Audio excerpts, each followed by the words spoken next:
Good morning, dear students. Welcome to your physics class. Today we are going to explain work done in an isothermal expansion.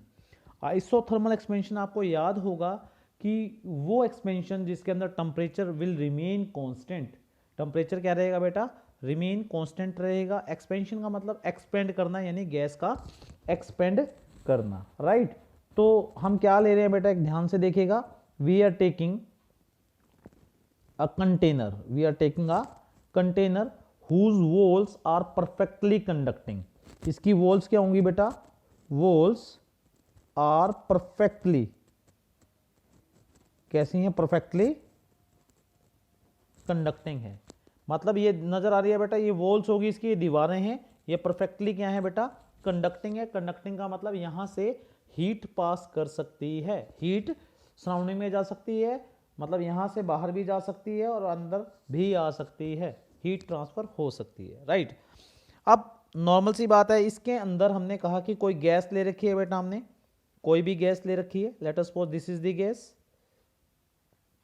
Clear? This is the gas. हमने मान लिया कि starting में ये जो gas ले रखी है, यहां पर अगर हम ध्यान से देखें, मैं थोड़ा सा कोशिश कर रहा हूं कि आपको समझ में आए. हमने एक पिस्टन लिया है, फ्रिक्शनलेस पिस्टन लिया है. एज्यूम कर रहे हैं, एक्चुअल में होता नहीं फ्रिक्शनलेस, पर हमने मान लिया कि दिस इज दी पिस्टन. जब हमने पिस्टन लिया तो हमने कहा कि हमने सबसे पहले क्या लिया? 1 ग्राम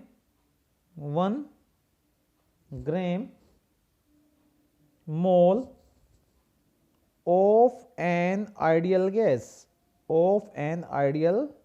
गैस, ठीक है. किस में लिया हमने? किस में लिया? एक सिलेंडर में लिया. जिस सिलेंडर की वॉल्स जो हैं वो क्या है? परफेक्टली कंडक्टिंग है. मैं सिर्फ बोल रहा हूं बेटा, आपको लिखना है परफेक्टली कंडक्टिंग है. और ये गैस जो भरी है उसके साथ क्या दे रखा है? किस चीज की हेल्प से भरी है? एक पिस्टन की हेल्प से भरी है, जो कि खुद एक फ्रिक्शनलेस पिस्टन है, और ये भी कंडक्टिंग है. ये भी कैसा है? कंडक्टिंग है. अब पिस्टन क्या होता है बेटा? इंजेक्शन देखा है ना आपने, जब हमें उसके अंदर दवाई को इंजेक्ट करना होता है तो पीछे से दबाते हैं, डेट इज कॉल्ड पिस्टन. अब ये पिस्टन जो है ये हमारा कैसा है? कंडक्टिंग. वो प्लास्टिक का होता है लेकिन ये कंडक्टिंग है. हमने मान लिया कि यहाँ पर प्रेशर कितना है? P1 है. वॉल्यूम कितना है? V1 है. क्लियर? और टेम्परेचर क्या है बेटा? T है यहाँ पर. This is the initial condition कि ऐसा हो रहा है, ठीक है. अब हमने मान लिया कि let gas be expand. Gas को एक्सपेंड किया. देखो बेटा, गैस को एक्सपेंड कैसे करोगे? आप खुद सोचो. जब गैस एक्सपेंड होगी, इसके अंदर जो जितने भी मॉलिक्यूल्स हैं उनकी काइनेटिक एनर्जी बढ़ेगी. मतलब हमने इसको हीट किया, माइमेंटो से इसको हीट किया, तो ये पिस्टन, इसके अंदर गैस का वॉल्यूम क्या हो जाएगा? बढ़ जाएगा. गैस का वॉल्यूम बढ़ेगा तो लेट अस सपोज ये पिस्टन कहाँ पर आ जाएगा? ये पिस्टन यहाँ पर आ जाएगा. जब ये पिस्टन यहाँ पर आएगा तो वॉल्यूम क्या हो जाएगा बेटा? V2 हो जाएगा. प्रेशर कितना हो जाएगा? P2 हो जाएगा. क्लियर? लेकिन टेम्परेचर हम कह रहे हैं कि क्या रहेगा? कांस्टेंट रहेगा. टेम्परेचर क्या रहेगा? कांस्टेंट रहेगा. अब देखिए एक चीज और नोट करने की कि क्या प्रेशर बढ़ेगा? प्रेशर बेटा घटेगा. यहां पर प्रेशर की अगर हम बात करें, यहां पर प्रेशर बहुत ज्यादा है तो मैंने इसके साथ एरो लगा दिया. यहां पर प्रेशर क्या हमारा कम है तो मैंने एरो नीचे की तरफ लगा दिया, आपकी अंडरस्टैंडिंग के लिए. क्लियर होगी बात? अब इसके बीच में, मतलब एक तो ये स्टेज होगी, this is the initial state और this is the final state. ये दो स्टेट नाम है. इसके बीच में अब हम कह रहे हैं कि हमने आई से स्टार्ट किया और धीरे धीरे बढ़ा रहे हैं. मान लो आई से यहां तक आ गए, यहां तक पिस्टन की हम बात करते हैं, थोड़ा सा इससे ऊपर. तो यहां पर अगर ऐसा करते हैं तो हम कहते हैं कि कितना वर्क डन होगा. हमने मान लिया कि प्रेशर कितना है, let the pressure of the gas कितना मान लिया हमने? P मान लिया. यहां पर हमारा गैस का प्रेशर कितना है? P है, ठीक. तो अगर P प्रेशर है और A एरिया है, A एरिया किसका है? ये A क्या है बेटा? एरिया है. यहां पर लिख रहा हूं मैं, A क्या है? एरिया है. किसका? पिस्टन का है. तो small amount of work done क्या होगा बेटा? Small amount of work done होगा dW is equal to force गुना में डिस्प्लेसमेंट. अब फोर्स गुना में डिस्प्लेसमेंट, मैंने बोला फोर्स. देखिए जब पिस्टन ऊपर जाएगा तो इसका मतलब क्या हो रहा है? ऊपर की तरफ क्या लग रहा है? एक फोर्स लग रहा है. क्या लग रहा है? फोर्स. और साथ में डिस्प्लेसमेंट मैंने ले ली dx. अब ये I से F नहीं है, ध्यान दीजिएगा, ये I से F नहीं है. डायग्राम में कहां से कहां है? यहां से बिल्कुल थोड़ा सा ऊपर. डिस्प्लेसमेंट कहां है? यहां से लेके यहां तक. तो ये डिस्प्लेसमेंट थोड़ा सा यहां तक है. क्लियर? तो f गुना में क्या आ जाएगा बेटा, dx आ जाएगा। अब हमें ये पता है बेटा कि p is equal to F by A होता है, p is equal to F by A होता है, तो f किसके बराबर हो जाएगा, p गुना में a गुना में dx हो जाएगा। ठीक है, तो यहां से समझ पा रहे हो f किसकी वैल्यू आएगी, p गुना में a आ जाएगा। Are you getting my point? अब यहां से अगर आप ध्यान से देखो, एरिया क्या होता है बेटा, लेंथ गुना में ब्रेथ, लेंथ गुना में ब्रेथ होती है, और ये क्या हो जाएगी, हाइट हो जाएगी। तो एरिया किसका है बेटा, ये पिस्टन का एरिया a है और हाइट क्या है, dx है। तो बेसिकली क्या हो जाएगा, p dv हो जाएगा, p dv हो जाएगा। Are you getting my point? यहां तक क्लियर होगी। अब ये तो बात हुई i से थोड़ा सा ऊपर, मुझे जाना है i से f तक, तो मुझे क्या करना पड़ेगा, अगर मुझे i से f तक जाना है तो ऐसे छोटे छोटे वर्क काफी बार करने पड़ेंगे मुझे। तो मुझे अगर i से f जाना है तो मुझे टोटल वर्क जो चाहिए, तो मैं लिखूंगा total work by gas in expansion from initial volume V1 to final volume V2। कितना होगा बेटा, W is equal to integration कितना आएगा, P dV, क्योंकि dV क्या है, यहां पर वेरिएबल है, तो V1 से V2 ले लेंगे। क्लियर यहां तक? किसी को कोई डाउट बेटा? यहां तक क्लियर हो गया। अब यहां तक आने के बाद हमें पता है कि we are using standard gas equation. तो स्टैंडर्ड गैस इक्वेशन क्या होती है, PV इज इक्वल टू क्या होता है बेटा, nRT। PV is equal to क्या होता है, n, यहां पर n कितना ले रखा है आपने, देखिए 1 ग्राम मोल, तो n की वैल्यू कितनी हो जाएगी, 1 हो जाएगी। तो यहां से P की वैल्यू कितनी हो जाएगी, RT बाई V हो जाएगी। ठीक, इसकी वैल्यू को हम यहां पर पुट करेंगे, तो W is equal to V2 V1, P की वैल्यू कितनी है, RT बाई V, और साथ में क्या आएगा, V। अब आप ध्यान से देखिए, R क्या है बेटा, gas constant which is also constant. जब गैस कांस्टेंट है कांस्टेंट, ठीक है, टेम्परेचर जो कि हमने इस प्रोसेस के अंदर क्या माना हुआ है वो भी कांस्टेंट। तो यहां से हमारे पास क्या आएगा, RT हमारा बाहर आ जाएगा, और यहां पर क्या आएगा, V1 से V2 1 बाई V dV आ जाएगा। क्लियर? अब मैं इसको अगर खोलता हूं तो मेरे पास कितना आएगा, RT, और जिसको मैं अगर खोलता हूं, इसका इंटीग्रेशन लेता हूं, इंटीग्रेशन आप देखिएगा मैथमेटिक टर्म्स है, 1 by V into D V. तो यहां पर मैं साइड में लिख रहा हूं कि 1 बाई एक्स डी एक्स का इंटीग्रेशन होता है log ई और एक्स, बेस ई होगा इसका, थोड़ा मैं इधर दिखा रहा हूं, बेस क्या होगा, ई होगा। ये मैं थोड़ा सा लिख रहा हूं, राइटिंग शायद आपको क्लियर हो जाएगी अब, log ई एक्स। ठीक है, तो यहां पर हमारे पास कितना आएगा, log के यहां देखो नीचे लिख रहा हूं, और यहां पर क्या लिख रहा हूं, क्लियर, यहां पर क्या लिखूंगा बेटा मैं, log v आ जाएगा। बेस ई है, बस ये ध्यान रखिएगा, बेस ई है।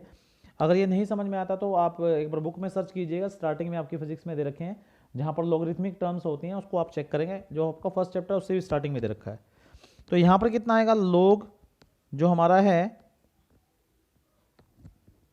log e v2 minus log e v1। यहां से हमारे पास क्या आएगा, log, अब देखिए log e और साथ में v, ये आएगा log m माइनस n, तो यहां पर आएगा log e v2 by v1, bracket में क्लोज कर दिया। अब आपको ध्यान देना है, ये log बेस क्या दे रखा है, e दे रखा है, that is a natural log। क्या है ये, नेचुरल log। इस नेचुरल log को अगर बेस 10 में कन्वर्ट करना है तो हमें इसको मल्टीप्लाई करना पड़ेगा 2.303 RT log, और यहां पर 10 आ जाएगा बेटा, यहां पर आएगा v2 by v1। This is equal to total amount of work done. Are you getting my point? यहां तक क्लियर हो गया बेटा? अब यहां तक जब क्लियर हो गया आपको तो आगे चलते हैं।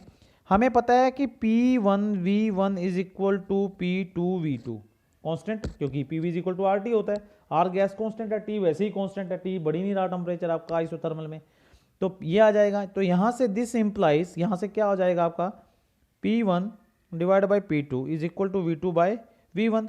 तो V2 बाई V1 की जगह पे क्या आ जाएगा बेटा, W इज इक्वल टू कितना आएगा, 2.303 log 10, यहां पर कितना आ जाएगा, P1 बाय P2। ऐसा भी हम ले सकते हैं। क्लियर? यहां तक क्लियर? अब यहां तक आने के बाद देखिए, अब जो आप वर्क कर रहे हो बेटा, देखिए वर्क कर रहे हो, गैस ने एक्सपेंड किया, जब गैस ने एक्सपेंड किया तो डेफिनेटली बेटा कहीं ना कहीं तो कुछ तो समझ में आना चाहिए कि गैस एक्सपेंड कब करेगी। सोचो आप इस चीज़ को, अगर आपने पानी रख दिया किसी कुकर के अंदर, घर में जो आपका प्रेशर कुकर होता है, और ऐसे ही रख दिया, क्या वो एक्सपेंड करेगी बेटा? लगता है आपको एक्सपेंड करेगी? नेवर। कब एक्सपेंड करेगी? जब आपने कुकर के अंदर पानी रखा, पानी रखने के बाद कुकर को किस पे रखा? फ्लेम पे रखा। फ्लेम पे रखोगे तभी तो गैस एक्सपेंड करेगी ना, उसके अंदर जो वेपर बनेंगे वो एक्सपेंड करेंगे, स्टीम बनेगी, तो तभी एक्सपेंड हो रहा है। तो जो हम वर्क कर रहे हैं, गैस ने कितना एक्सपेंड किया? जितनी उसको हीट देंगे, समझ रहे हो, जितनी उसको हीट देंगे। तो यहां पर जो हमारी हीट होगी वो किसके बराबर होगी? Amount of heat must be gained by gas from surrounding. तो वो कितनी होगी? W by J, W by J. अब ये आपको नोट करना है कि कितना आएगा? 2.303 RT by J. J gas joule equivalent होता है आपका, जूल इक्विवेलेंट ऑफ हीट। यहां पर कितना आएगा? V2 bye V1। बेटा ये आपका क्या बन जाएगा? ये बन जाएगा आपका work done in an isothermal expansion. अब आइए चलते हैं work done in an adiabatic expansion. Adiabatic expansion के अंदर आपको पता है कि no heat is allowed to pass into the cylinder and no heat is allowed to escape from this cylinder to surrounding. मतलब ना तो हीट इसमें से बाहर जाएगी, ना हीट इसमें अंदर जाएगी। No heat is allowed to pass. Clear? अब ऐसा कब होगा बेटा? हीट कब पास नहीं करेगी? देखिए अगर हम थर्मस की बात करें तो थर्मस में चाय गर्म रहती है। क्यों रहती है? क्योंकि उसकी जो चाय की गर्मी है वो अंदर से बाहर नहीं जाती, ठीक है, और बाहर की हीट उसके अंदर नहीं जाती। समझ पा रहे हैं? तो इसका मतलब क्या हुआ कि ऐसा तब पॉसिबल होता है कि जब जो हम बर्तन ले रहे हैं उसकी जो वॉल्स होती हैं, उसके जो चारों तरफ की कवरिंग होती है, वो नॉन कंडक्टिंग मटेरियल से कर दें। यानी हम उसके चारों तरफ कपड़ा लपेट दें या कॉटन को बांध दें या वैक्यूएशन कर दें, इवैक्यूएशन कर दें वहाँ पर, तो ऐसा कुछ हम कह सकते हैं, ठीक है। तो ऐसा सिलेंडर हम लें, एक सिलेंडर भी ऐसा होना चाहिए जो कि क्या होना चाहिए? नॉन कंडक्टिंग होना चाहिए। जैसे प्लास्टिक बेकेलाइट शीट का सिलेंडर बनता है, बेकेलाइट यानी काली काली सी शीट्स होती हैं आजकल यूज़ हो रही हैं, उनका होना चाहिए, मतलब जो हीट को पास ना होने दें। अगर उसकी जगह पे मेटल लेंगे तो मेटल गर्म हो जाएगी, तो हीट अलाउड कर रही है पास होने के लिए। यहाँ तक आपको क्लियर हो गया? हमने मान लिया कि ये इनिशियल स्टेट है, ये फाइनल स्टेट है। मतलब गैस इसके अंदर भर रखी है, 1 ग्राम मोल गैस हमने इंजेक्ट कर रखी है, भर रखी है, और वो एक्सपेंड करेगी बेटा। एक्सपेंशन हो रही है, यहाँ पर एक्सपेंड कर रही है, तो ऊपर जाएगा सिलेंडर, ऊपर जाएगा तो डेफिनेटली उसका प्रेशर भी चेंज होगा, उसका वॉल्यूम भी चेंज होगा, और यहाँ पर टेम्परेचर भी चेंज होगा। हमने मान लिया कि लेट एट एन इंस्टेंट, यानी आई और एफ के बीच में कहीं पर भी हमने यहाँ पर मान लिया कि प्रेशर कितना है? P है। तो हम अगर आई से थोड़ा सा ऊपर अगर हम पिस्टन को लेके जा रहे हैं, यानी गैस एक्सपेंड करिए, मतलब हम नहीं लेके जा रहे, work done by the gas हो रहा है, work done by the gas हो रहा है ड्यूरिंग एक्सपेंशन। तो जो वर्क डन होगा, small amount of work done होगा, वो किसके बराबर होगा बेटा? अभी हमने रिपीट किया था, F गुना में dx होगा, और F किसके बराबर आएगा? P गुना में dx आएगा, और यहाँ से हमारे पास P dV, this is the small amount of work done in increasing the small volume of gas, ठीक है, in increasing the small volume of gas. अब टोटल वर्क डन की अगर हम बात करें, total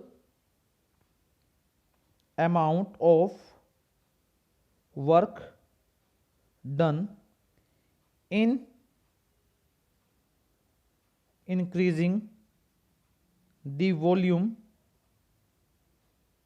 of gas V1 to V2, तो वो क्या आएगा? dW, इंटीग्रेशन कर देंगे, यहां से हमारे पास जाएगा V1 से कहां तक जाएगा बेटा? V2 तक जाएगा, तो यहां पर कितना आ जाएगा? PdV, PdV। क्लियर? अब हम अगर हम बात करें, अब क्योंकि हम आइडियाबैटिक प्रोसेस पढ़ रहे हैं, तो आइडियाबैटिक प्रोसेस के अंदर आपको पता है कि PV gamma is equal to K। K क्या आपका? कांस्टेंट, और गामा क्या हमारे पास होता है? वो होता है CP upon CV, specific heat at constant pressure divide by specific heat at constant volume. यहां तक क्लियर बेटा? किसी को कोई प्रॉब्लम हो तो बेटा बेस आपको अपना स्ट्रॉन्ग करना पड़ेगा, तो आप पीछे के आर्टिकल्स को जरूर पढ़िए बिफोर डूइंग दैट आर्टिकल। यहां से हमारे पास जो P आएगा बेटा, P किसके बराबर आएगा? K by V gamma, K by V gamma. तो P की वैल्यू बेटा मैं यहाँ पर पुट कर दूँ तो यहाँ से कितना आएगा, V1 से कितना लिया मैंने, V2 लिया, तो यहाँ से आएगा K, P की value V minus gamma dV। यहाँ तक क्लियर।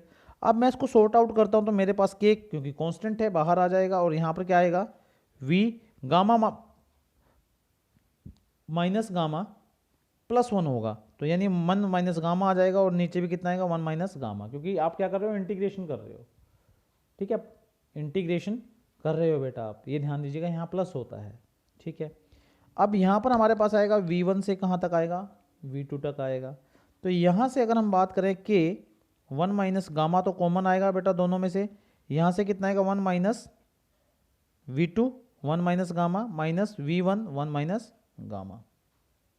यहाँ तक क्लियर। अब मैं इस K को अंदर लेके जा रहा हूँ तो 1 माइनस गामा तो बाहर आएगा, ये गामा बेटा ढंग से लिखेगा, KV2 1 minus gamma minus KV1 1 minus gamma, ये आ गया आपके पास। ठीक है, यहाँ तक क्लियर बेटा। अब बात अगेन करते हैं हम किस पे, इक्वेशन पे। तो इक्वेशन ध्यान से देखिए, एज पर इक्वेशन कौन सी, आइडियाबैटिक इक्वेशन क्या है वो आपकी, P2 V2 गामा, क्योंकि PV आप ये देखिए ना, PV gamma is equal to ये है, तो मैंने अब अलग अलग के लिए लगा ली, इसके लिए कांस्टेंट होगा आपको, तो P1 V1 gamma is equal to क्या आएगा बेटा, K आएगा। ये जो K है बेटा, इस K की वैल्यू हम यहाँ पर पुट कर देंगे, राइट। तो K की वैल्यू यहाँ पर पुट करेंगे तो हमारे पास कितना आएगा, W is equal to 1 minus 1 by gamma.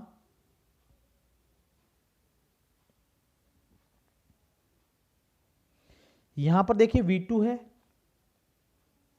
तो V2 की जगह पे हमारी यानी K की वैल्यू कितनी रखेंगे, P2 V2 गामा, फिर साथ में V2 1 माइनस गामा। यहाँ पर 1 है तो 1 वाली वैल्यू P1 V1 गामा, और साथ में क्या आ जाएगा, V1 1 माइनस गामा। देख लीजिए बेटा आप, यहाँ तक आपको समझ में आएगा बिल्कुल।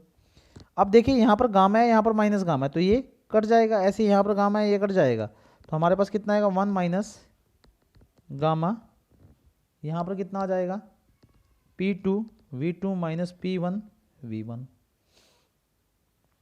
Are you getting my point? यहाँ तक कोई प्रॉब्लम तो आप समझ सकते हैं बेटा। अब हम मानते हैं कि अगर T2 फाइनल टेम्परेचर है, T2 क्या बेटा, फाइनल टेम्परेचर इन आइडियाबैटिक एक्सपेंशन, तो स्टैंडर्ड गैस इक्वेशन के अकॉर्डिंग क्या हो जाएगा, P1 V1 is equal to क्या हो जाएगा, RT1। Similarly P2 V2 is equal to RT2। यहाँ तक क्लियर हो गया। अब ये इक्वेशन देखिए, P1 V1 is equal to R, तो यहाँ से कितना आएगा, 1 minus gamma, 1 divide by 1 minus gamma. अब P1 V1 की जगह पे कितना आ जाएगा, RT1, तो R कॉमन आ जाएगा बेटा, R कॉमन ले लिया मैंने यहाँ पर। ठीक, तो यहाँ पर कितना आ जाएगा, T2 माइनस T1। क्लियर। फिर देखिए एक्सपेंशन कब होती है, जब हम हीट देते हैं, तो हीट के लिए हमारा क्या आ जाएगा, H is equal to W by J, किसके बराबर आएगा बेटा यहाँ पर, W बाई जे, यानी R T2 minus T1 divide by 1 minus gamma. ये आपको याद रखना है बेटा, यहाँ पर समझनी है ये चीज़ कि हमारा आंसर क्या आता है, H is equal to W by G. आइए समझते हैं कि ये जो हमने वर्क डन समझे हैं बेटा आइसोथर्मल के केस में, आइडियाबैटिक के केस में, अगर इनको पीवी डायग्राम यानी इंडिकेटर जो डायग्राम है उसके कोर्स समझा जाए तो क्या है।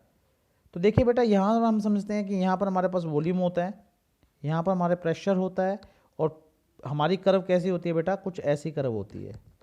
ठीक है, ये वाली मेरी हमारी कर्व होगी, ये हमारे पॉइंट्स हो गए। हमने मान लिया this is A, this is B. अगर मैं इसको यहाँ से एक परपेंडिकुलर लाइन ड्रा करूँ तो मुझे यहाँ पर पता चलेगा कि यहाँ पर प्रेशर कितना है, P1, और वॉल्यूम कितना है, V1। सिमिलरली मैं यहाँ पर ड्रा करूँ तो यहाँ पर वॉल्यूम V2 है और प्रेशर कितना है, P2 है। क्योंकि प्रेशर देखिए डिक्रीज हो रहा है बेटा, प्रेशर जब हम नीचे आ रहे हैं तो डिक्रीज हो रहा है, और वॉल्यूम क्या है, बढ़ता जा रहा है। क्या हो रहा है, वॉल्यूम बढ़ता जा रहा है। तो जब हम A से B तक जाते हैं तो एक्सपेंशन होती है, ये हम सबको पता है, A से B जाते हैं तो एक्सपेंशन होती है। लेकिन क्या एक्सपेंशन एकदम हो जाती है, नो, एक्सपेंशन को होने में थोड़ा वक्त लगता है। तो उस वक्त में अगर हम कहें कि उसको कैसे हम इंडिकेटर डायग्राम से समझ सकते हैं, तो बेटा देखिए हम स्मॉल वर्क करते हैं, अगर एक 1 ग्राम मोल गैस को हम लेते हैं तो जब हम थोड़ा वर्क करते हैं तो आपका जो प्रेशर जो है वो क्या रहेगा, रिमेन कांस्टेंट रहेगा। यहाँ पर हमने ले लिया कि प्रेशर रिमेन कांस्टेंट रहेगा, और यहाँ से हम ये जो डायग्राम दिखा रहे हैं ये क्या हो जाएगा, स्मॉल वॉल्यूम बढ़ेगा, यहाँ से स्मॉल वॉल्यूम बढ़ेगा क्योंकि यहाँ, लेकिन यहाँ पर प्रेशर क्या है, देखिए ये बिल्कुल हल्का सा प्रेशर बढ़ेगा, इसको P1 P2 नहीं मान सकते, इसको P ही मानेंगे। माइनटू से मान लीजिए प्रेशर आपका है 5 और थोड़ा सा आपने गैस को इंक्रीज किया, एक्सपेंड हुई, तो प्रेशर 5 की जगह पे कितना होगा 5.001, तो उसको 5 ही मानेंगे ना बेटा। तो pressure will remain constant during this infinitesimally small increase in volume. तो यहाँ से कितना आएगा PdV, अभी हमने किया था PdV आ जाएगा। लेकिन जब मैं यहाँ से यहाँ लूँगा तो मुझे क्या करना पड़ेगा, इस एरिया अंडर दी कर्व आएगा, ये पूरा का पूरा आएगा। तो टोटल वर्क डन जो आएगा हमारा वो क्या आएगा, V1 से V2 हमने अभी पढ़ा था PdV के बराबर आएगा। क्लियर यहाँ तक? यहाँ तक क्लियर हो गया। और ये किसके बराबर आएगा बेटा, area of strip PQRS, area of strip PQRS। हमने मान लिया इसको P, इसको मान लिया Q, इसको मान लिया R, इसको S। तो ये किसके बराबर आएगा, ये आएगा आपका total area of strip PQRS, यानी इसका एरिया लेंगे। और जब ऐसे ऐसे एरिया में इनफाइनिटेसिमली काफ़ी सारे एरिया हो जाएंगे, एक के बाद एक के बाद, इन सबको ऐड ऑन कर देंगे। इंटीग्रेशन मतलब क्या होता है, ऐड ऑन करना। तो हमें क्या मिल जाएगा, एरिया मिल जाएगा, इसको A मान लिया, इसको B मान लिया, इसको C मान लिया, इसको D मान लिया। तो किसके बराबर होगा, area of, area under curve बोल सकते हैं, एरिया ऑफ ABCD भी बोल सकते हैं, एरिया अंडर PV डायग्राम भी बोल सकते हैं। ठीक है, तो यहाँ तक बेटा आप इसको कर लीजिए। Thank you very much.